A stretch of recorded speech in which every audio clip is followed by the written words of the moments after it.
الأعراس في الأوراس لا تكتمل لدى كثير من العائلات دون سهرة فولكلورية على إيقاعات البندير والأرجل وطلقات البارود.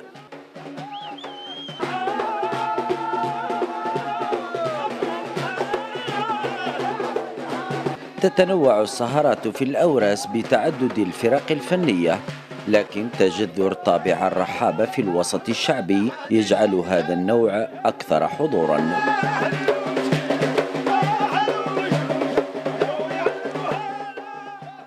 رغم التطور الحديث الذي مس كل الطبوع الفنية والموسيقية على الخصوص، إلا أن الرحابة بقيت محافظة على طابعها الأصيل.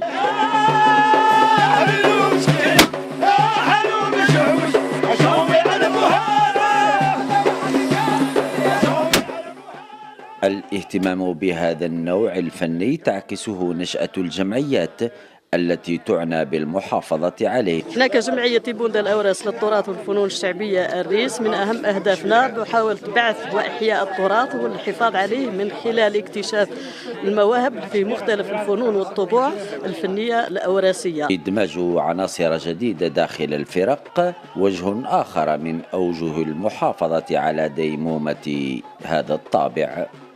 فرقة الرحابة تجدد بالأعضاء الجدد، نلقاوهم سيدي جان هاويين للرحبية هذو، نلقاوهم في الأعراس يجي مثلا يمشي مع الرحابة ويحاول باش يغني، نلقاو صوته مليح والأذان تاعو مليح، المشية مليحة ونجدو. سهرات الأوراس التي تحييها فرق الرحابة تمتد إلى ساعات متأخرة من الليل رغم تتابعها طيلة فصل الصيف.